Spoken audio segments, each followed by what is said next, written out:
don't be in a hurry to walk through the woods. You notice here how I move around the tree and look at all different areas of the woods up in the treetops, making sure I don't miss anything. But you might want to stay close to a big tree like this, and this provides you some cover from the squirrels, so they don't see you as much.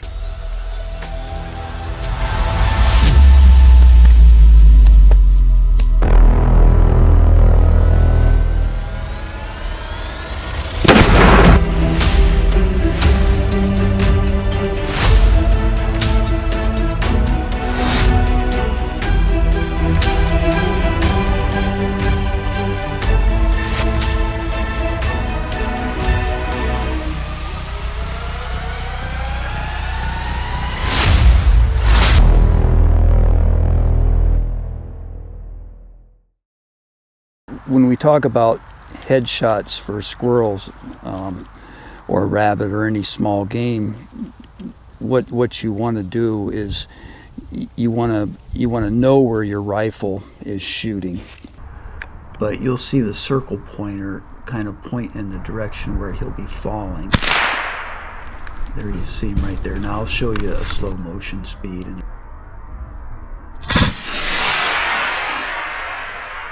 There he is falling. Okay, and a zoom, and approximately where he is, like I said, that small twig is hiding him. There he is falling there. Okay, you want to go to the range, not maybe just one time, but several times.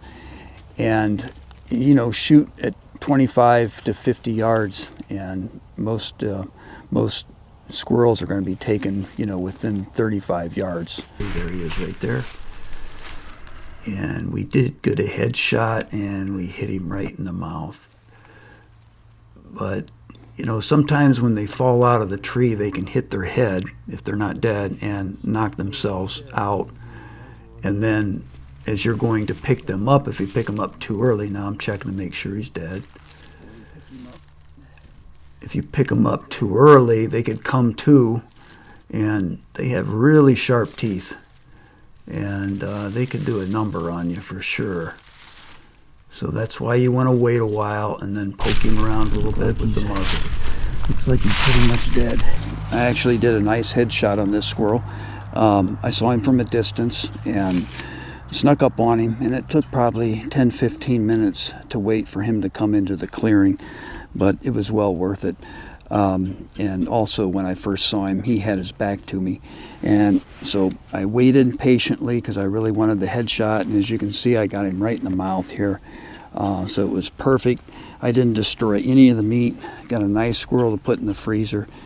But anyway, if you want to do like I did in part one, where you just sit underneath the tree and wait for them to come to you, that'll work well too. Or else you can do what I did in part two today, and that is be more proactive, and that is spot them from a distance and sneak up on them. So the 40 grain will deliver more punch to the squirrel, and it'll knock them out of the tree a lot easier.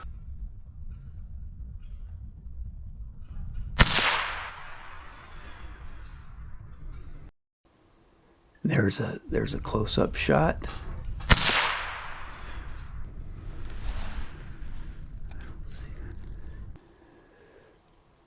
Okay, now here's where he falls from the tree. There's the pointer. And there he is falling. It's Winchester. And these are 1280 feet per second. And also they're hollow points, and they're 40 grain. Okay, replay of him hanging there by the limb there with his nails on his back, one back foot. And he'll fall here in a little bit. There he goes. And there he is. Headshot.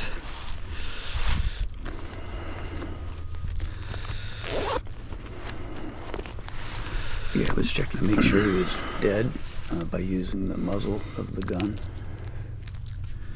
And it was a nice headshot.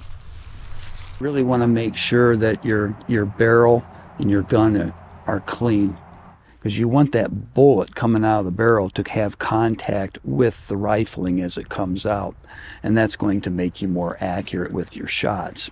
So he would run a rag through, and now today we have polishing tools that we use, and I'll show you one that I have with me here.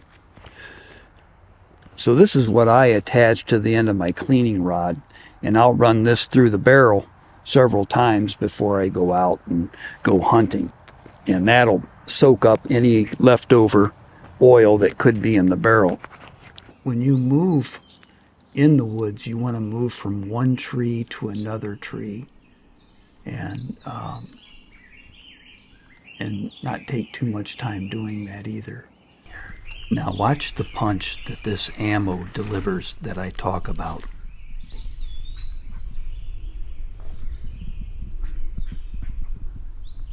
There he is, right there.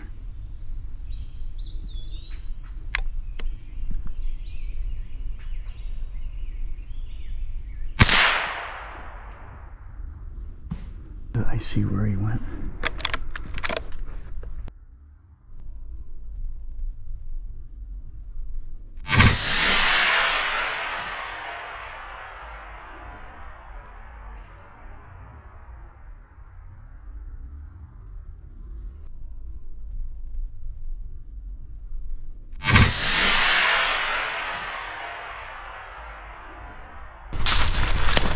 Oh, another nice headshot. There he is.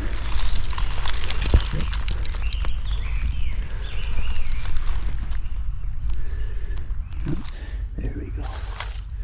So yeah, it looks like I got him right in the cheek there.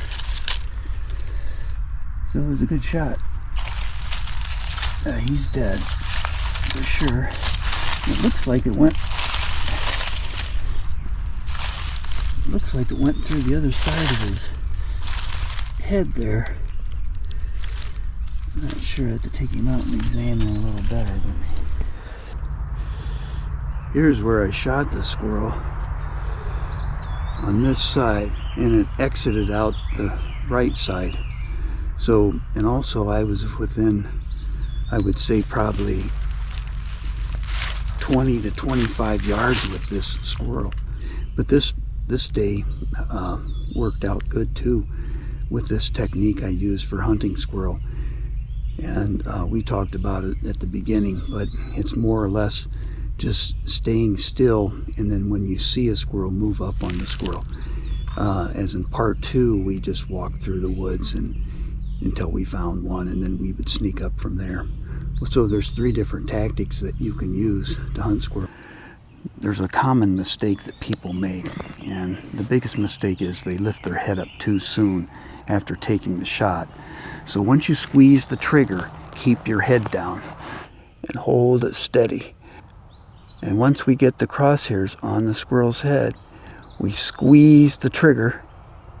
And once we squeeze the trigger and fire the shot, we don't lift our heads up right away. We keep our heads down and count. If you have to count 1001, whatever it takes to keep your head down, but don't lift your head up soon after you fire the gun. Okay, so also I will be showing you a clip of a replay, and this clip will have the delay that is needed of not raising your head right after firing your gun. So this way you'll get a really good accurate shot. He's got his back to me now.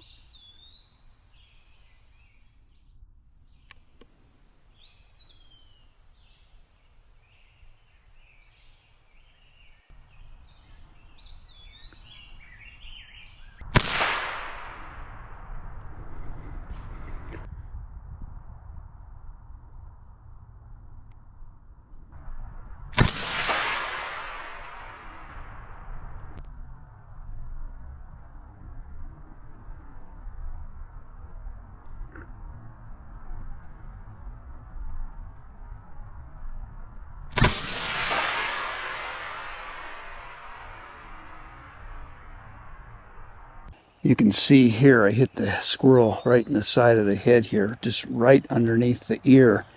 And it came out the other side of him. Just remember, when you practice at the range, you know, after you fire each shot, make sure you always keep your head down. And that'll pay off to when you go squirrel hunting.